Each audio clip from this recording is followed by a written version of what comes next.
I'm Harvey, host of Franchising Brand Stories. Hi, I'm Ryan, Director of Tezlom.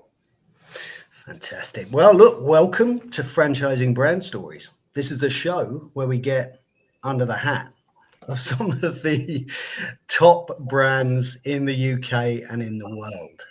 And today is no exception.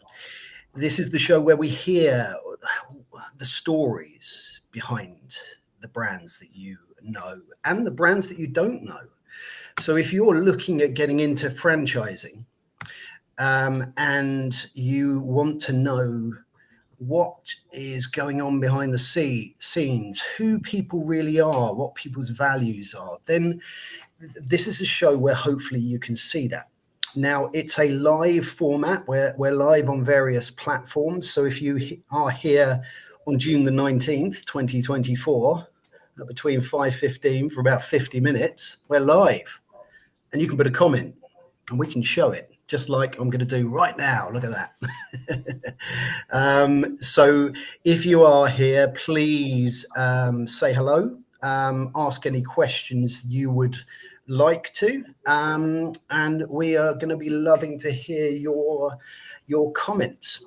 So this week we are very honored to have the wonderful Ryan Armitage from Tezlom, and we're going to hear all about Tezlom and what Tezlom is, and where it began and what they're doing now, and possibly what they're going to be doing in the future as well. So Tezlom, what is in a name? I'm going to read this bit just in case you think I'm making this up. Yeah, I don't know what I was going to say. We have the privilege of hosting an extraordinary entrepreneur, Ryan Armitage, who has not only reshaped the healthcare staffing industry, but has also turned personal adversity into a powerful legacy of compassion and care. The Tezlom story is a testament to resilience, dedication, and the power of family. We are eager to hear more about their journey, the evolution of Tezlom, and their ongoing mission to foster a culture of care and compassion within the healthcare industry. So look, I'd like to start, while I put a few people up on the screen, with chapter 1, because it's always a good place to start, isn't it? Chapter 1. And by asking you, what is Tezlom, and where are you at now? So Tezlom is a recruitment agency. So we work in the temporary and permanent staffing sector, and we predominantly work in the health and social sector. We also work in some other sectors as well, but predominantly in the health and social care sector. That's what we do. And how would you describe where you're at now in terms of sort of a size and where you're at as a company? So I'd say in terms of like physical franchises, there's 20 franchisees at the minute. Okay. Those numbers have gone up and down over the years. We've been trading since 2008.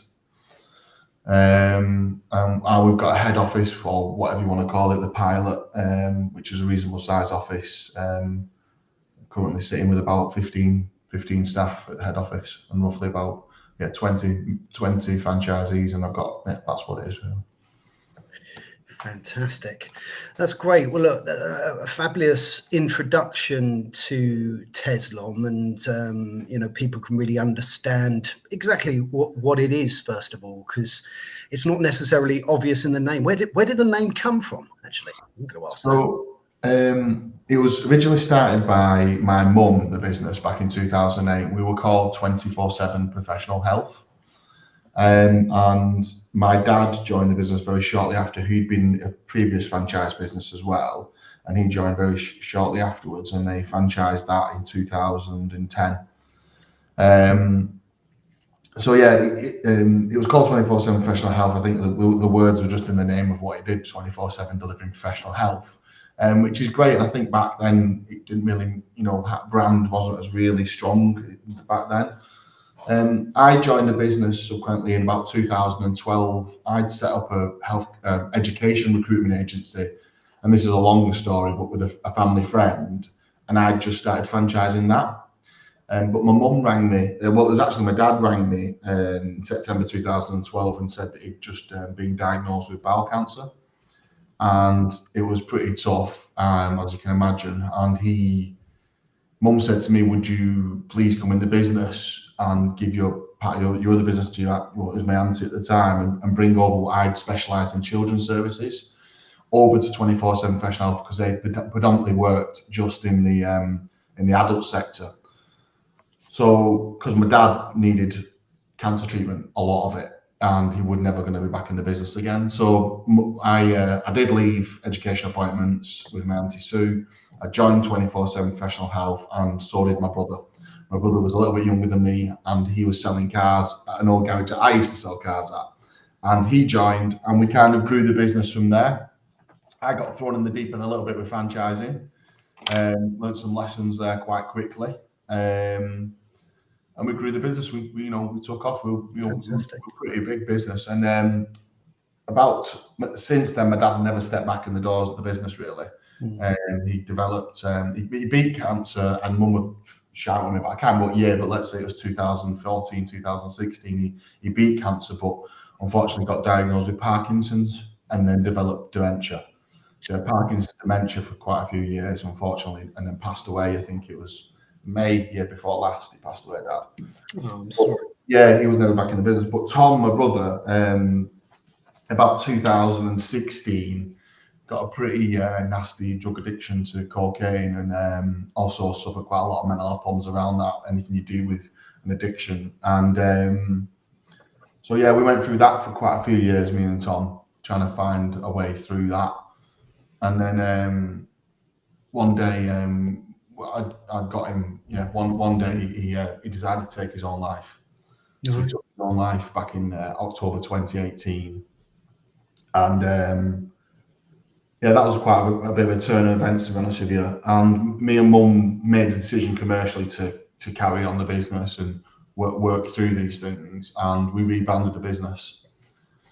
So in amongst all this, while this was going on, to be honest with you, I was looking at the brand anyway, because what I wanted to do is bring the stories of the agency workers to life, because agency workers subsequently always don't get a good reputation, and we had some amazing people on our books, and actually some of them looked after my dad when he was really poorly, and so I was always looking at an avenue of trying to bring them sort of real life stories to the forefront of the business.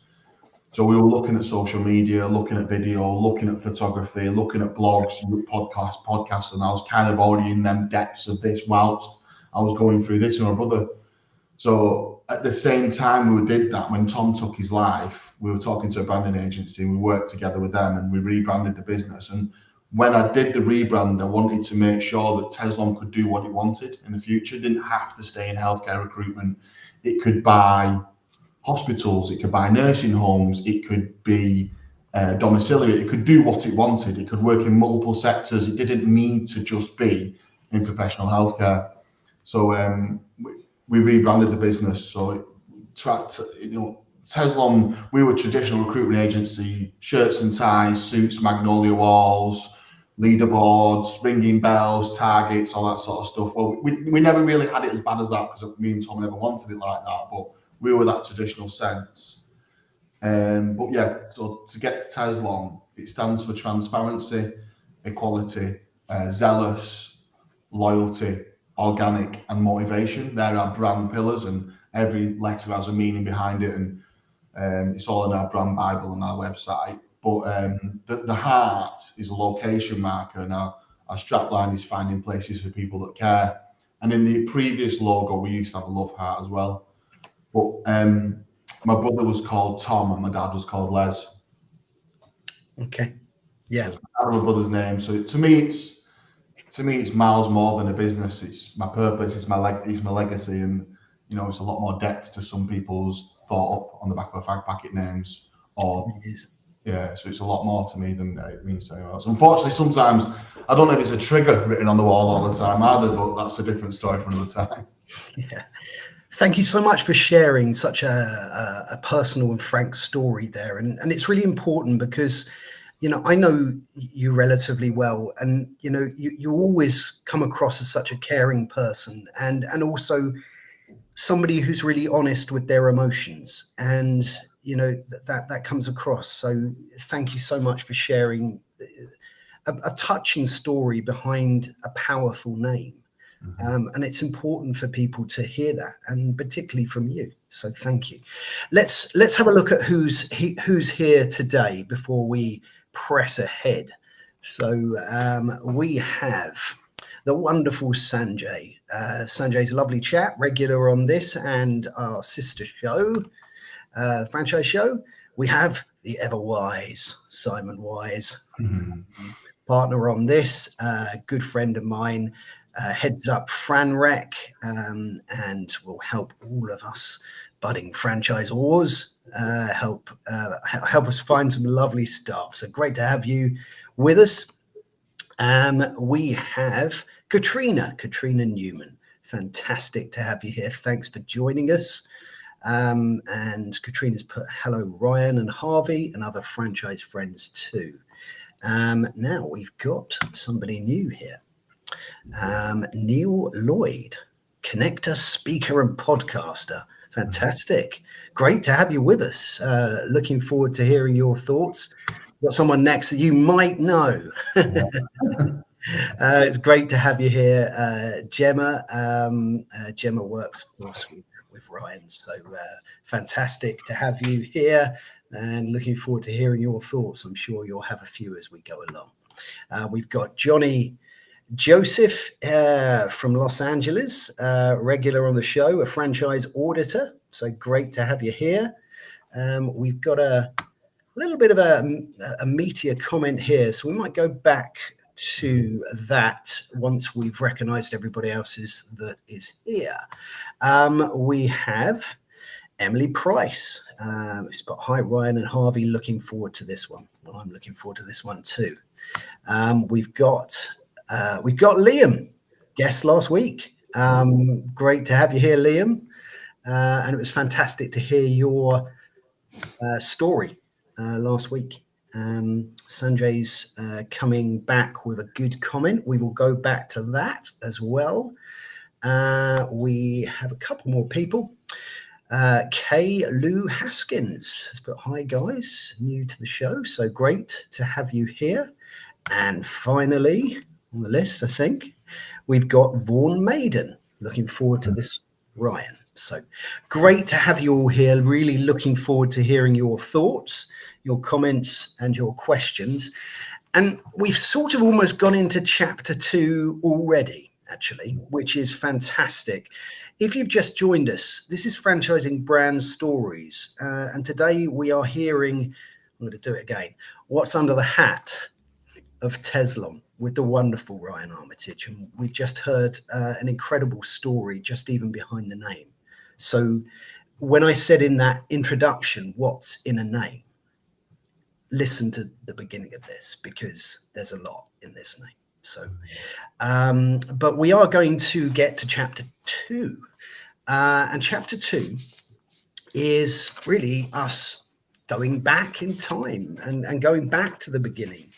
And you've shared already the story of how things begun, and that was a fascinating story. So thanks for taking us back there. Let's throw things open by getting a couple of questions from people that are here, because I love to do that. It saves me the job. This is from Neil. We've just started franchising and interested to hear how you found the right people for your first few franchise territories. Great question, Neil. How did and how do you find the right people? I think for me, I'm probably not going to give I go with my gut. That's how I pick the right people or work with the right people. I also get the gut of my team as well. So obviously you create your adverts, you do your marketing campaigns, and I think you kind of have to start there. You might have an idea of the type of person that you would want working with you, maybe their background, some of their expertise, the skill set they might need to run your type of business. And then I think it's a case of advertising, marketing, and seeing what comes in and just having them conversations. When I've done it in the past, I generally just have a chat and ask a lot of questions and find out what type of person they are really. Do I get on with them? Do they make me feel good? Do they give me good energy over the phone? Do they make me feel like the type of person that I could speak to on a regular basis? And then I kind of move forward from there, really. Obviously, need to ask the normal sort of questions in terms of funding and money and things like that. Can they, is it affordable to them? But I think my personal experience is just a good gut feeling. And then I think moving from that stage to a meeting or a discovery day and getting more people in the team to have a chat with those individuals to see if they think their skill sets and that personality type will suit the business. So that's what I would do, Neil, is I would just go where you gut, put your marketing out there, tell them the package, tell them what you do for people, have some conversations, and go from there. That's how I would start. I love that. I love that. Going with your gut. I really like that, because I think if you're good with people and you clearly are good at reading people, we all know, if we've been in franchising for a little bit of time, that you've got to talk to a lot of people to find a franchise partner, even if you weren't particularly fussy about that. And hopefully people will find the right franchise partner. So you've got to talk to a lot of people, whether that's, getting leads coming into your business or whether that's being in an exhibition. Yeah. And I love the fact that you said, how do they make you feel? How someone makes you feel and how you make them feel is pretty powerful stuff. Most important bit, isn't it? Yeah. Franchising is about people and business is about people. It literally is the most important bit. Someone could be really qualified, and I could have someone approach me who's been in healthcare recruitment for 10 years, has contacts and all them sorts of things. But if I don't like that individual, they conflict with my energy and they don't sort of fit my page, then I'm not going to do business with them. And I have done that before in the past, because having a business and having the skills are two different things. In my eyes, you can have skills to do the job, but actually running a business and digging deep and making something happen is, I think, a completely different thing, to be honest with you. You can be really good at your job, but be a terrible business owner. I think it's really, really insightful to hear you say that, because I think you're absolutely right. Skills, whatever you say skills are, they're possibly, you could argue, you could train someone to have some skills, but you can't train someone to be great with people. I wrote down there when you said about asking questions, someone said to me to ask the second question, which I always remember. If you say to someone, how you doing? And they go, yeah, I'm fine. But if you dig a little deeper, and you really start to understand and get to know people, that's really where you'll start to find true business partners, true colleagues, true friends, whatever it might be. If you, again, you've got the heart, and I wrote down finding places for people that care. Yeah. It's clear that value comes from you. Yeah, I need to feel that. So one of my things is trying to go for something to eat with someone if I can. If I can go for something to eat with someone, I always spot the way they talk to the waiter. I always spot their table manners. I always spot their manners with me. I feel like people relax around a table having food and stuff, and you catch people off guard a little bit. I don't mean that in a cynical way. No. I mean that in a way it just relaxes the mood. I don't mean 20 beers, because then that's not a good idea. But I feel like there's something in it about just being able to have a bit of food and let a bit of time pass and ask them more. Bit for, like you say, the second question, ask a few more questions and try and find out people's why. That's what I think. I like that as well. Talking about table, we've got loads of questions. I want to get to these questions, but it's just been a really fascinating chat. I know, a few people in the past I've spoken to that have gone for a walk with their colleagues and their team members, and just getting some fresh air and changing that scenery. Amrit, he does his walk and talks. Great. Just get somebody out of that that environment. Look, let's have a look at a couple of other questions that we've got, because this is what this show is all about. It's taking what everybody else is saying and such valuable insights and a great community. So let's have a quick look. Have we got to this one yet? Yes, no, we haven't. Hopefully an insightful story. I am currently working with a number of franchise brands who require franchise finance in the same sector, namely domiciliary home care. I nearly struggled with saying that word. That's great. Well, hopefully you will find some gold nuggets in today's conversation, Sanjay.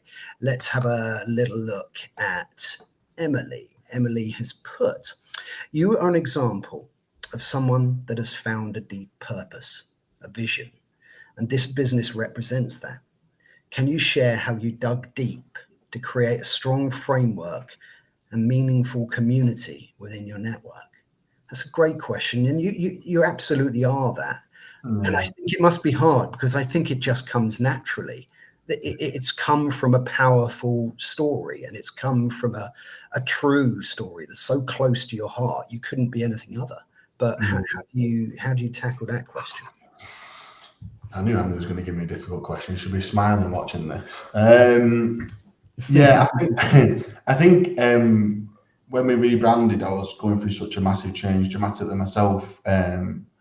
Like as it happened, I was like, how are we going to do this and what we're going to do? I think we started with the lead of wanting to do what I started off doing and bringing the voice of the agency workers to the front of the brand.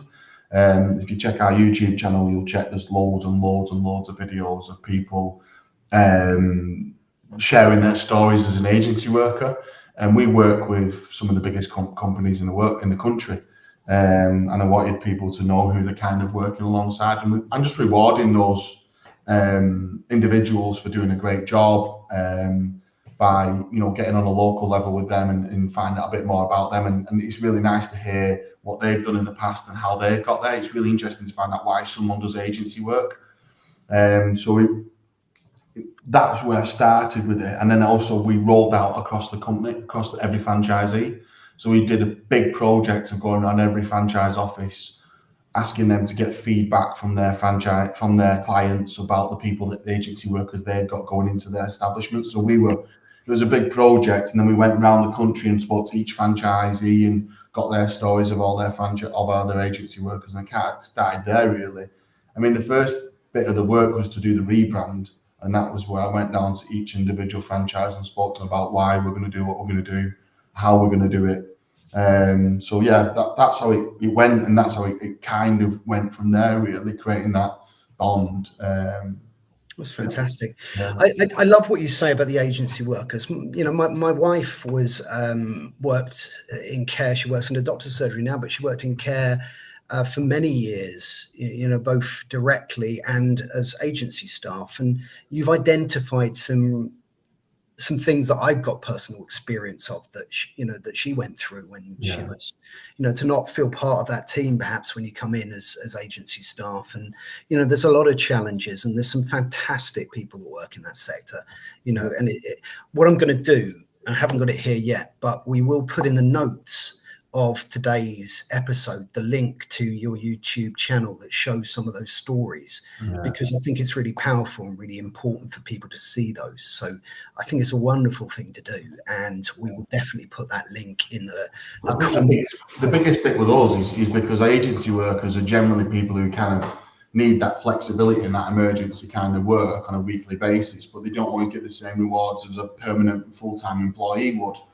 So that's where I kind of missed that gap, and rewarding them with certificates, gift vouchers, chocolates, and also just a shake of the hand or a cuddle, just to say thank you very much. I appreciate your time, and getting to know them on that level. It's difficult to know that many people on that level, but creating that community that started from there. That's what we kind of did, really. That's fantastic. I love that. Give them a cuddle as well. Give them a hug. I'm a big hugger, mate. I always hug. Well, give me a hug. Come on. I'm in for a hug.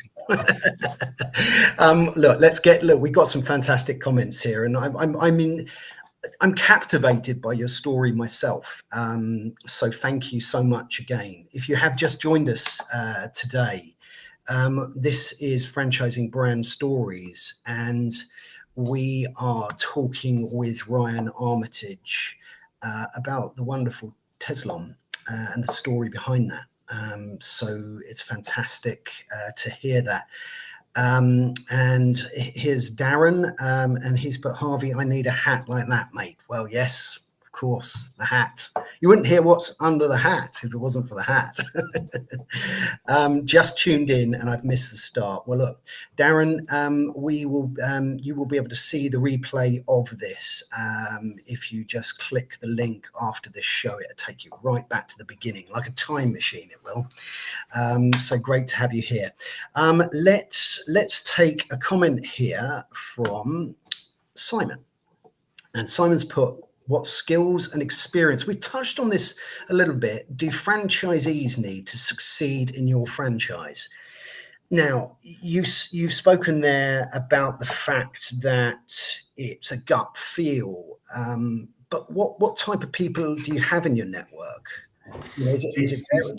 Yeah, it does vary, to be honest with you. We've got a varied of different franchisees. I think if you had to write down a piece of paper the skills they need to be able to communicate and talk to people. It's recruitment. Simon knows this. It's recruitment. You need to be able to talk to people. You can't be someone who's would shy away from breaking into conversation. But I'd say that about any business to a certain degree. You need to be able to talk to people. You need to be able to have a conversation on the phone. And you definitely need a little bit of resilience. But I'd say that about any business. But recruitment, there's phone calls to be made, there's meetings to be had, and there's that consistency of being able to follow up them business meetings. But I honestly would say the same about a lot of businesses, and that's why I always say about my gut feeling is that I think a lot of people can be taught skills. If they're coachable, that's a real good thing. They need to be coachable. They need to have some resilience, and we need to be able to work together to teach them skills. But yeah, that's kind of what I look for. If I had to write something down, I would say, be a good communicator, that's what I would say. That's fantastic, and I think so important, being able to talk to people, but also, I was told very early on, we have two of these and one of those. So being able to listen to somebody is perhaps even more important than being able to talk, but that's a big part of communication, of course. Yeah. And I love resilience, because of course you're going to have your good days and your bad days, and you've got to be. We have more bad days than good at first, don't we? Let's face it. Of course. Right. We were talking before this went live about the fact that life is a bit of a roller coaster. Not quoting what's he called? I can't even remember who he is now, but boy band guy. But yes, you've got to have your ups and downs, and resilience is so important. We've got these questions are flying in. It's been a fantastic episode so far, and I think we could probably go on for about 3 or 4 hours. People are loving this story, Ryan. It's really fascinating, and again, thank you for being so open. Let's take a question here from Vaughan, Vaughan Maiden, and Vaughan's put, knowing what you know now, is there anything you would have done differently when you were first starting out? I mean, you began with a very tricky situation. I mean, my dad died. He was an architect. I had to try and sort of sort out things. I attempted to run his business for a little bit of time myself, but I'm no architect and I couldn't do it. But I know the difficulty of having to sort of go through grieving and sorting all these things out, very hard. But under perhaps slightly different circumstances, would you have done anything different? I mean, you've got a powerful and wonderful brand, and the strength behind it comes straight from your heart. Yeah, see, no, my answer is no, I wouldn't do anything differently. Because I feel like the lessons you learn from the things because I only think you learn when you, and I don't know if I'm supposed to swear or not, but if you fuck up, that's the only time you never learn when things are going well. You sell a franchise really well, or you get a client on really well, you don't really learn anything. You just get go around telling everyone, don't you? It's when things go dramatically wrong is when you learn your lessons. You need things to go really, really, really wrong. You either chip in and chip out and you call it a day and get out, or you dig really deep and make it happen. So would I do anything differently? Probably not. No. Could I do things quicker and better now? Yeah, but no, I probably wouldn't do anything differently. No. Would I let Tom die? Probably not. But that was inevitable. Well, yeah, but that, you know, it's very hard to, you know, and it's very hard in life. You always look back. You know, when things are done, they're done. You know, you can't go back and change them. You know, this question in business is something that's often asked, isn't it? You know, it's often asked, but it's great to hear you wouldn't. You know, it's great to hear you embracing the full story and using it as the strength and honesty. I think a lot of people in business is often, I've met franchisors who do it, and they almost promote themselves as being absolutely perfect. They almost promote that they do absolutely nothing wrong and everything's correct all the time. Well, anyone who knows that's bullshit for a start. And you only learn from mistakes. So if they're that perfect, they'll have got a massive bank of hidden mistakes behind them that they're just trying to mask.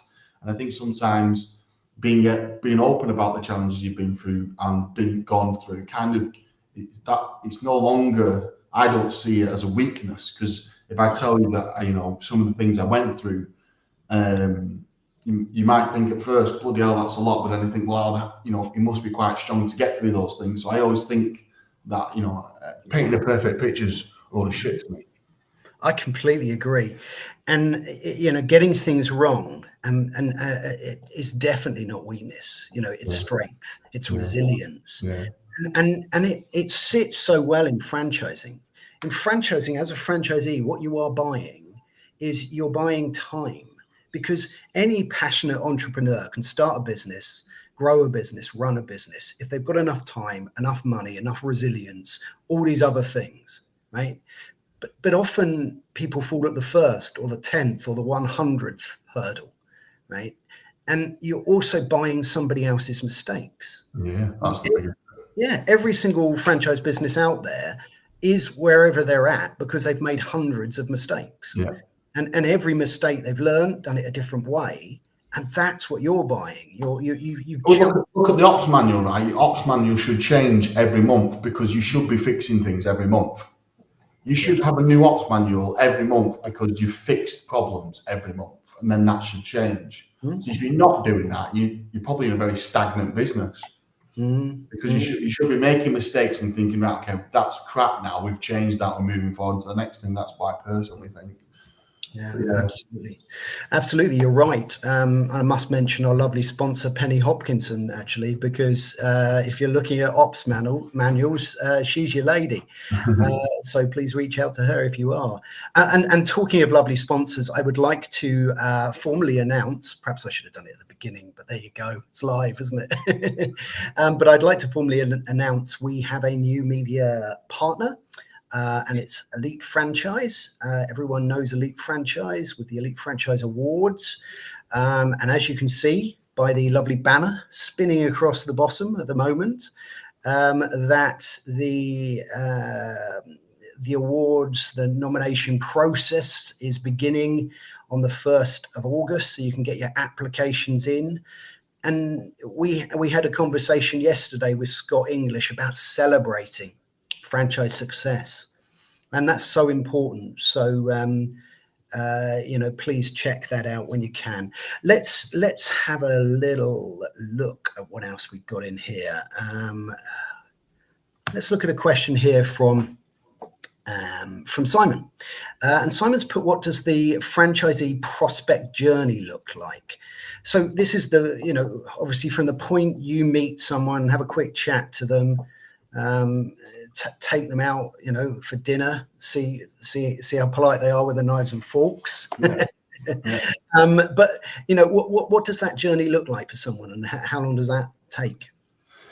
At the minute, we constantly change because we always have your sort of framework. But the minute a lead comes in or we meet someone at the expo, Gemma is sort of the initial contact. She knows exactly what we're looking for. She'll make a judgment call based on the conversations we've had. We spend a lot of time together. She spends a lot of time with the business. She makes that judgment call at that stage.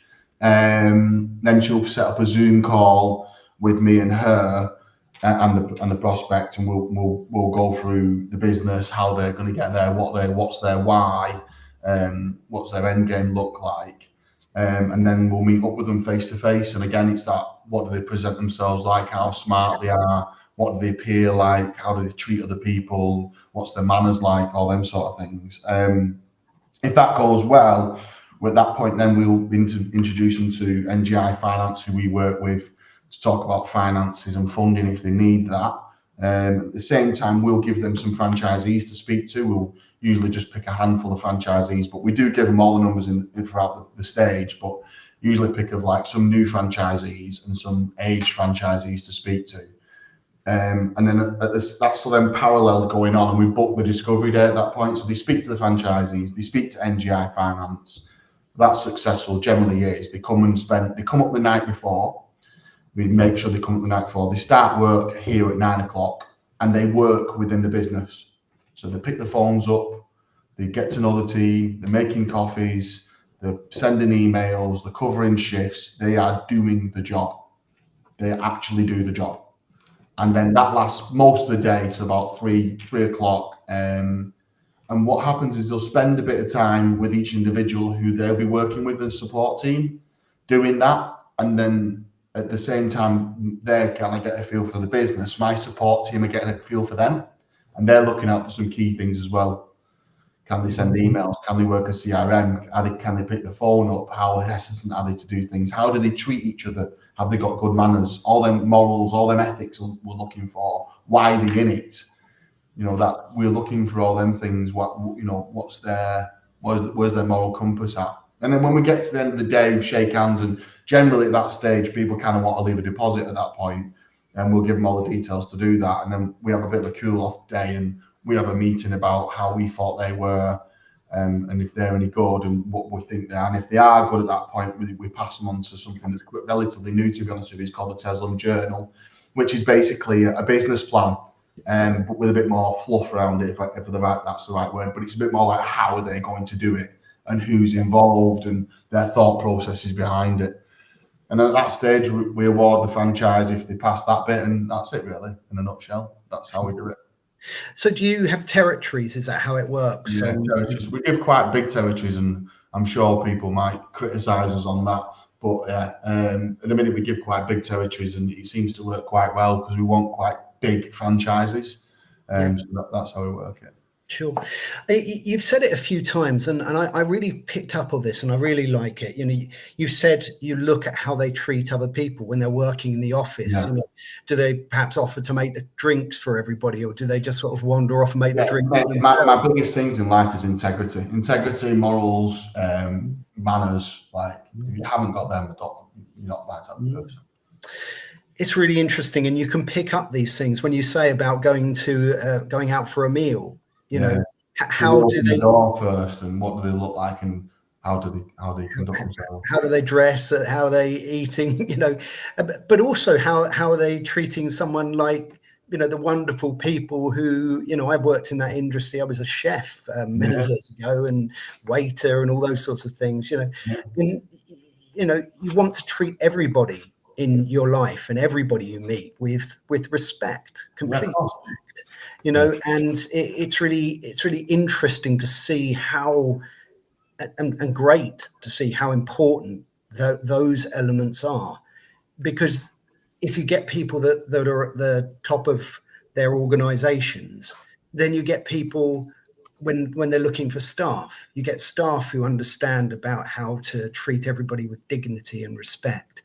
And therefore, when you're getting the wonderful and amazing people that work within hospitals and care. You get it now, don't you? You understand that, don't you?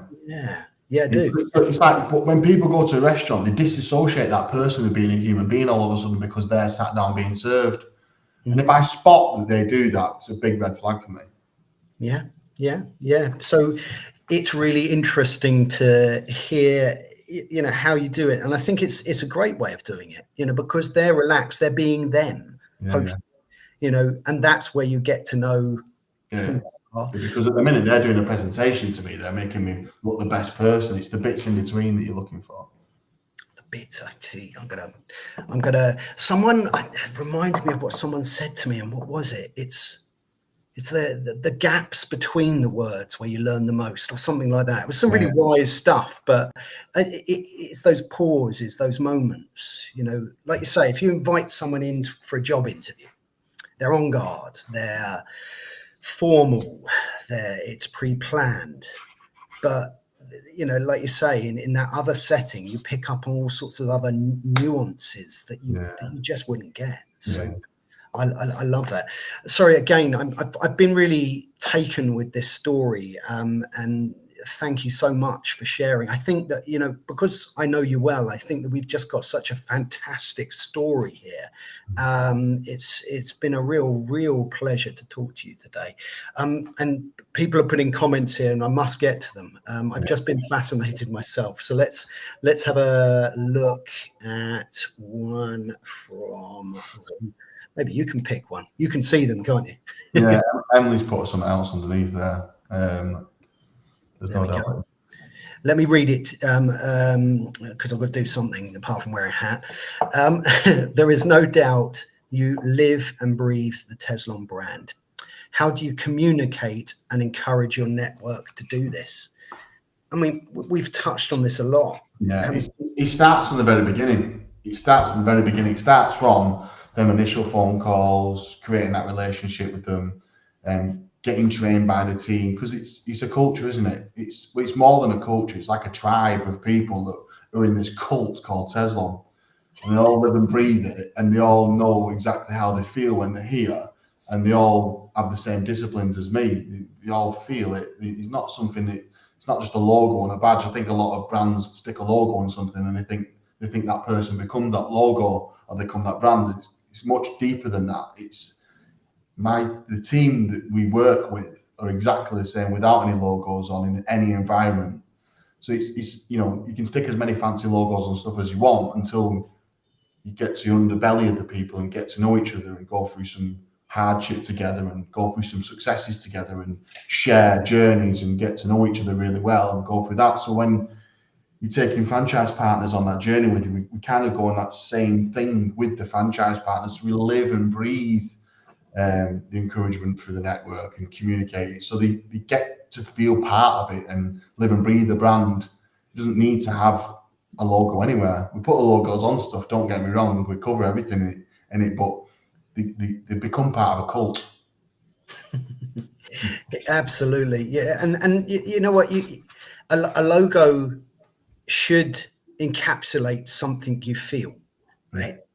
People spend all this time coming up with a logo and values and names and all of these things, but it should come the way it's come with you. It should come from that spirit, that heart that you've clearly got, and then everything else is created around it. But then it's also those individuals have their own stamp on the brand as well. And it's encouraging them to live their life how they want to live it and be part of it as well. So it's not just like they live and breathe how Tezlom operates, it's how they operate within their own life. And they have their own brand and their own personal identity in life and what they want to do. So it's part of them as well. Yeah, absolutely. And that's lovely to hear as well, that you within that framework, you let people have their own, you said before about finding people's why, and one of the things I hear a lot from good franchisors is about finding someone's why.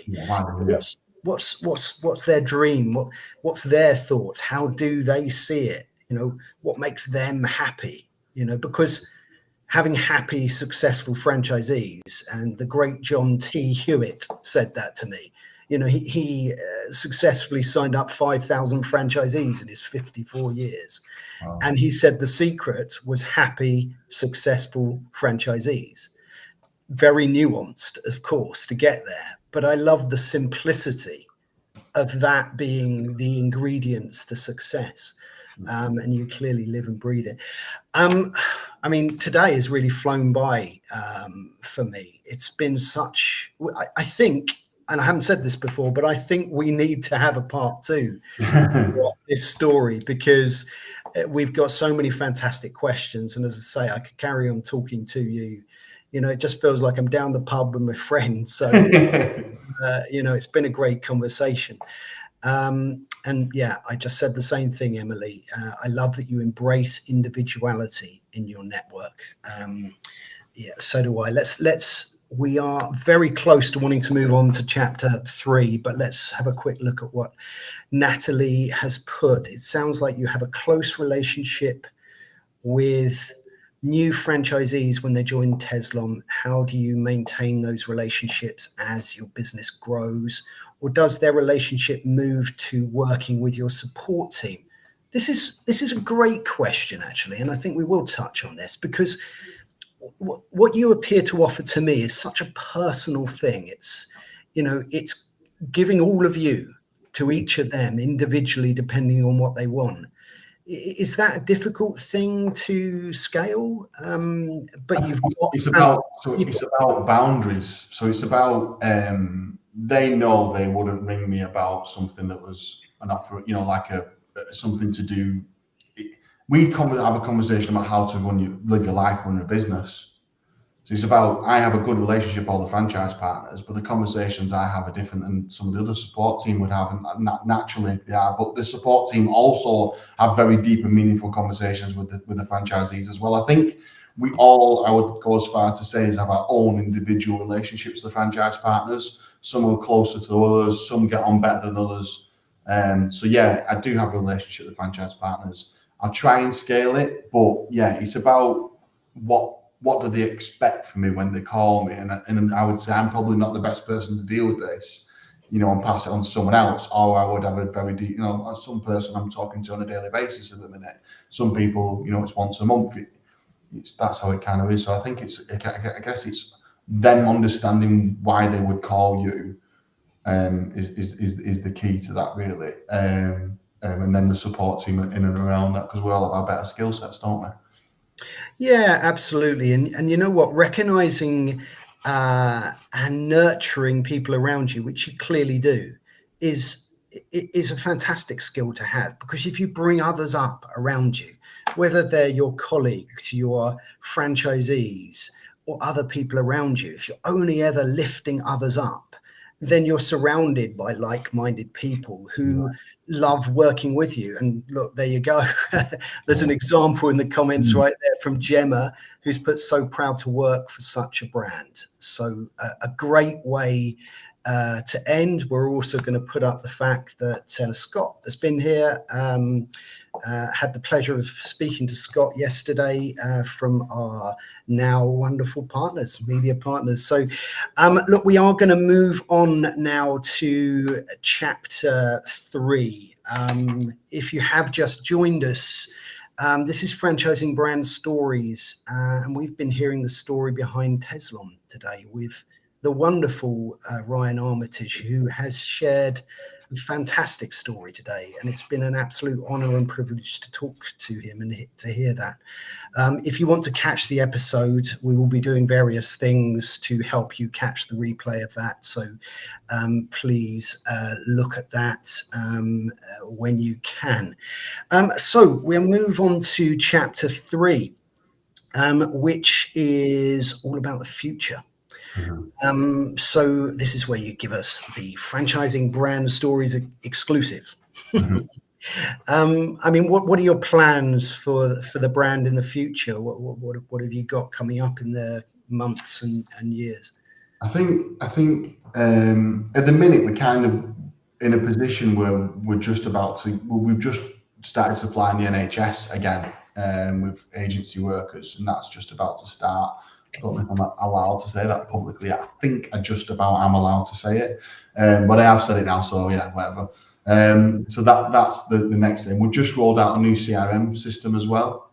So there's a couple of, there's also a neutral vendor company that we've been working with as well to make sure that basically the whole of the country is covered by every franchise, or most of the franchisees can join the neutral vendor, which then supplies a number of different clients across the country. So there's 3 chunky projects been going on over the last few months. I guess rolling those out would be a very big future project for the next 12 months, and learning around that.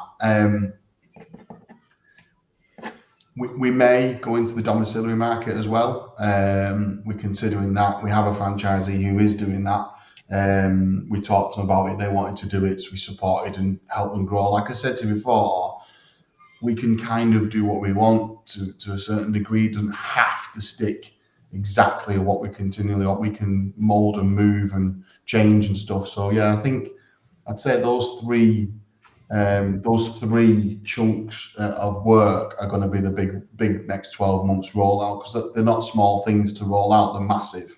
And then I think maybe the domiciliary market might be a place where we go, but we'll just see other sectors as well. We've started working in other sectors like hospitality, drivers.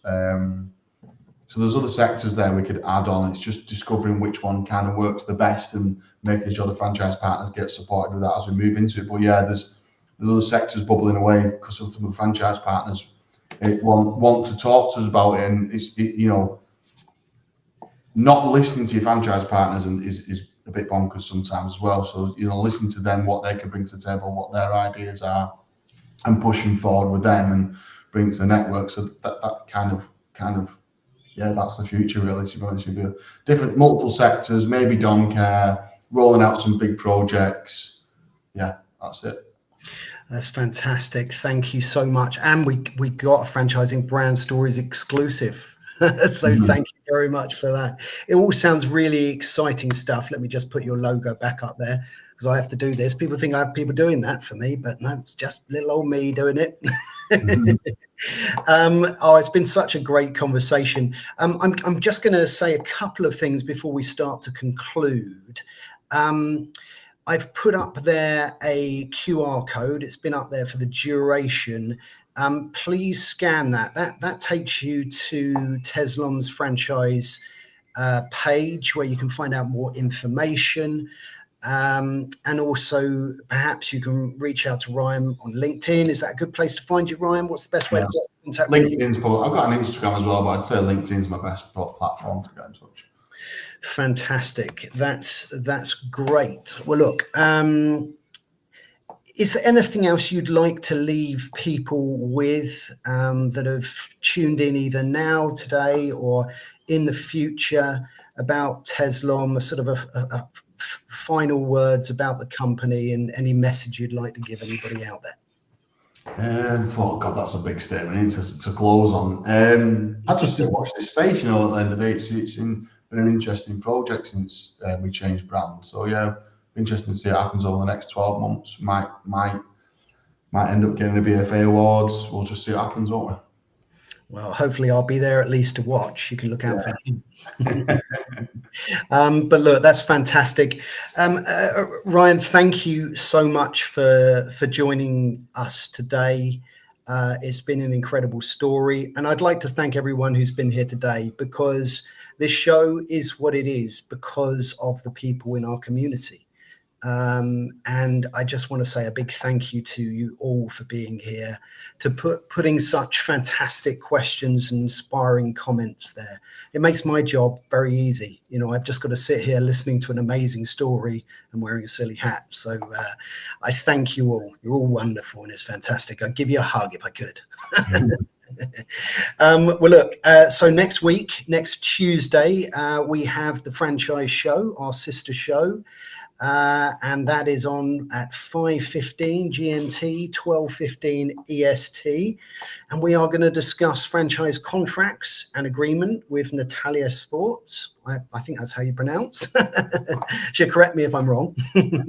But it's going to be great to talk to Natalia, and a really important conversation to have as well. to find out about those, and they're really important. So that's great. Join us next week on Franchising Brand Stories. So that will be next Thursday. We're moving back to Thursday because I'm back on in my Harry Potter-esque under the stairs cupboard in the UK. So we're going back to Thursdays, and we are getting to hear what's under the hat of Reading Doctor. With the lovely Deborah Salisbury. So join us then for another fascinating franchising brand story. So until then, take good care, my friends, and see you then. Cheers. Cheers.